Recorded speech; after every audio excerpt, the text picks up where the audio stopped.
रात्री जायकवाडी धरणात येणारी आवक वाढली आहे. यामुळे जायकवाडी धरण रात्रभर सुसाट वेगानं भरलं आहे. रात्री जायकवाडीत किती आवक आली, तसेच सध्या किती आवक येत आहे, याशिवाय जायकवाडी धरण किती भरलं आहे, हे आपण या व्हिडिओच्या माध्यमातून पाहूयात. आपल्याला व्हिडिओ आवडल्यास लाईक करा, शेअर करा, तसेच आपलं मत कमेंटच्या माध्यमातून व्यक्त करा. याशिवाय आपल्या हक्काचं हॅलो बळीराजा चॅनलला सबस्क्राईब करायला विसरू नका. आज 26 ऑगस्ट 2024 सोमवार सकाळी 6 वाजता आलेल्या अपडेटनुसार नाथसागर म्हणजे जायकवाडी धरणात 60.38 इतका एकूण पाणीसाठा झाला आहे.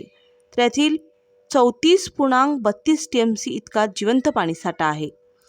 सध्या धरणात तब्बल 71,115 क्युसेकने आवक येत आहे.